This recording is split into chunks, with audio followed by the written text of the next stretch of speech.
नमस्कार दोस्तों, मैं हूं रोशन और आप देख रहे हैं जीके फेयर्स यूट्यूब चैनल। दोस्तों, इस चैनल पे आपको प्रीवियस ईयर पेपर का डिस्कशन और साथ ही साथ जनरल अवेयरनेस की तैयारी करवाई जाती है।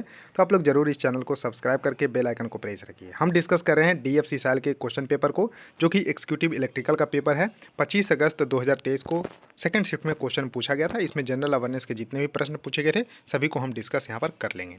पीडीएफ चाहिए तो आप हमारे टेलीग्राम चैनल से जुड़ सकते हैं, जिसका लिंक आपको नीचे डिस्क्रिप्शन में दिया हुआ है। और आपके पास भी किसी एग्जाम का क्वेश्चन पेपर होता है तो gkfairs25@gmail.com पे भेज सकते हैं, ताकि उसको हम यहाँ पर डिस्कस कर सकें। तो देखिए, ये मास्टर वीडियो आप लोगों के लिए है, क्योंकि इसमें 250 प्लस प्रश्न डिस्कस किए गए। इसको जरूर देखिएगा। 2016 से लेकर 21 तक का पेपर का यहाँ पर जो है कंबाइन किया गया है। तो देखिए, डीएफसी सैल्ब का जो 2023 में प्रश्न हुआ था, तो हम 5वां पेपर डिस्कस कर रहे हैं। इसके अलावा 4 पेपर और बचे हैं, उसको भी हम यहाँ पर डिस्कस कर लेंगे। तो देखिए, पहला क्वेश्चन है कि भारतीय संविधान किस वर्ष लागू हुआ। कई बार एग्जाम में क्वेश्चन पूछा गया है, तो 1949 इसका सही उत्तर होगा। अब देखिए, कंप्लीटली जो है पारित हुआ, तो वो हुआ, आपको ध्यान रख लेना है कि अगर पूछा जाएगा कि कंप्लीटली जो है लागू कब किया, कंप्लीटली यहाँ पूर्णतः लिखा जाएगा तो 26 जनवरी 1950 होगा। तो लेकिन लागू कब हुआ? 26 नवंबर 1949 को। इसलिए 26 नवंबर को भारतीय यानी कि संविधान दिवस के रूप में मनाते हैं। तो करेक्ट उत्तर इसका बी होगा, 1949 इसका सही उत्तर हो जाएगा। अब देखिए, नेक्स्ट क्वेश्चन है कि भारत में पहली बार नागरिकता अधिनियम किस वर्ष पारित किया गया था। यानी कि सिटीजनशिप एक्ट जो है कब पास किया गया था? तो 1955 में। तो 1955 इसका सही उत्तर होगा। यानी कि पहली बार नागरिकता अधिनियम 1955 में पास किया गया था। उसके बाद कई बार इसमें संशोधन भी किए गए हैं, लेकिन 1955 का ही जो है भारतीय नागरिकता अधिनियम है। तो इसको जरूर ध्यान रखिएगा। और देखिए, नागरिकता का जिक्र जो है भारतीय संविधान के भाग 2 में अनुच्छेद 5 से 11 तक किया गया है। इसको भी जरूर ध्यान रखिएगा। अब देखिए, नेक्स्ट क्वेश्चन है कि निम्नलिखित में से किस दहेज निषेध अधिनियम में दहेज को परिभाषित किया गया है। तो देखिए, जो यहाँ पर डॉरी प्रोहिबिशन एक्ट है, उसमें डॉरी को डिफाइन किया गया है। तो दहेज निषेध अधिनियम 1961 का है। तो ध्यान रखिएगा, 1961 का दहेज निषेध अधिनियम में ही दहेज को परिभाषित किया गया है, जिसमें जो है बताया गया है कि एक पक्ष जो है, यानी कि जो यहाँ पर वर पक्ष होते हैं, वो वधु पक्ष से जो है कुछ लेते हैं पैसे गहने के रूप में। तो इस तरह से थोड़ा सा इसको जरूर ध्यान रखिएगा। अब देखिए, नेक्स्ट क्वेश्चन है कि निम्नलिखित में से कौन सा राज्य भारत के पश्चिमी तट के पास स्थित है। तो देखिए, पश्चिमी तट के पास स्थित है। तो भारत का अगर हम प्रायद्वीपीय भारत का मैप बनाते हैं, तो भारत के कुल 9 राज्य जो है तट बनाती है। यानी कि भारत के जो 9 राज्य हैं जिनके पास तट रेखा है, तो इसमें से आपको सबसे लंबी तट रेखा गुजरात की है। गुजरात की तट रेखा जो है सबसे लंबी है। और यहाँ पर आपको कर्नाटक जो है पश्चिमी तट पे देखने को मिलता है, जो कि पूर्वी तट पे यहाँ पर आपको देखने को मिलेगा पश्चिम बंगाल, उड़ीसा, आंध्र प्रदेश और तमिलनाडु। तो इस तरह से यहाँ पर ध्यान रखिएगा। तो कर्नाटक इसका सही उत्तर होगा, जो कि पश्चिमी तट के पास स्थित है। उसका देखिए, नेक्स्ट क्वेश्चन है कि निम्नलिखित में से किसने वर्ष 2023 का वार्षिक बजट जो है प्रस्तुत किया है। तो देखिए, बजट जो प्रस्तुत किया जाता है, ध्यान रखिएगा, 2017 से 1 फरवरी के दिन सुबह 11 बजे जो है बजट प्रस्तुत किया जाता है। और भारत के वित्त मंत्री जो है इसको प्रस्तुत करते हैं। तो भारत के वित्त मंत्री 2023 में निर्मला सीतारमण जी हैं। तो इन्होंने जो है बजट प्रस्तुत किया। तो निर्मला सीतारमण इसका सही उत्तर होगा। इसको जरूर ध्यान रखिएगा। अब देखिए, नेक्स्ट क्वेश्चन आपके सामने है कि निम्नलिखित में से किस नदी का उद्गम और मुहाना भारत के बाहर है। तो देखिए, भारत के बाहर जिनका उद्गम भी है और जो है यहाँ पर आपको मुहाना भी भारत के बाहर है, लेकिन भारत से होकर बहती है। तो क्या गोदावरी है? नहीं। तो गंगा है? नहीं। यमुना है? नहीं। तो सिंधु इसका सही उत्तर होगा, क्योंकि सिंधु जो है यहाँ पर तिब्बत में मानसरोवर के पास सानो ख्याबाब हिमनद से निकलती है। कहाँ से निकलती है? तो तिब्बत से। मानसरोवर के पास सानो ख्याबाब हिमनद है, ग्लेशियर है, वहीं से निकलती है।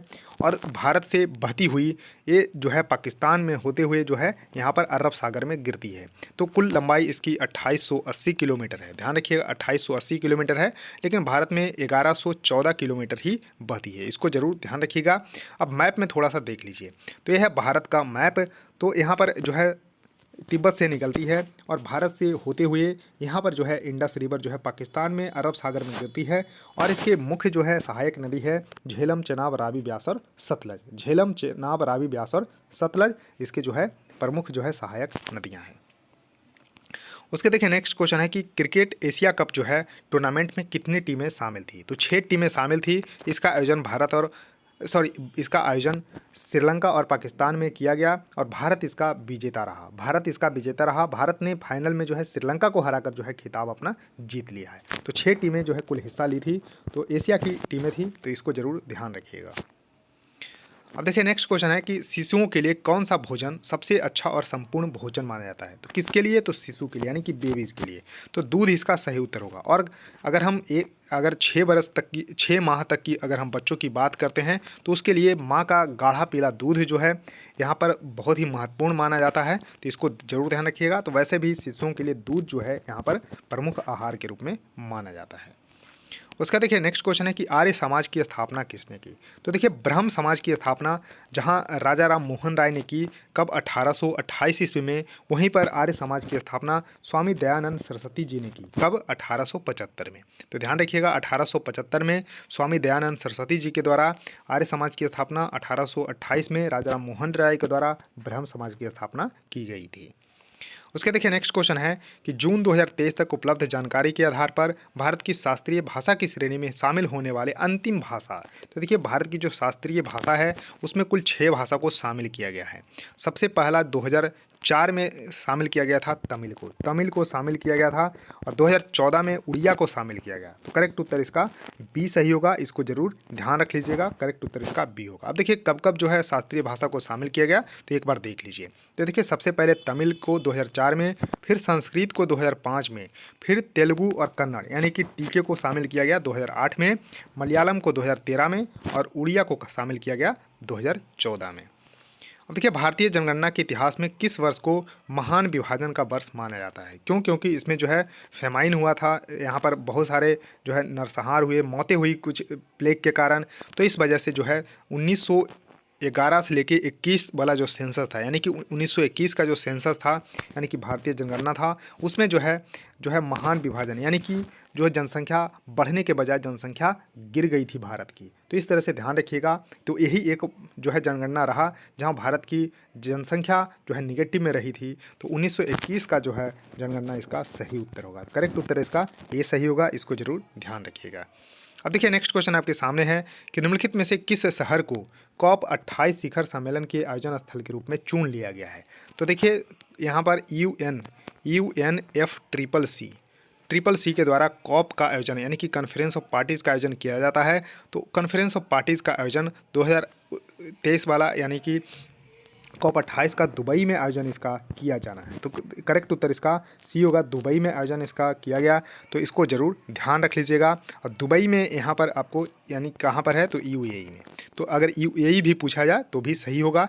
और COP 27 का शर्म अल शेख मिस्र में किया गया है, और COP 26 का आयोजन जो है ग्लासगो स्कॉटलैंड में किया गया था।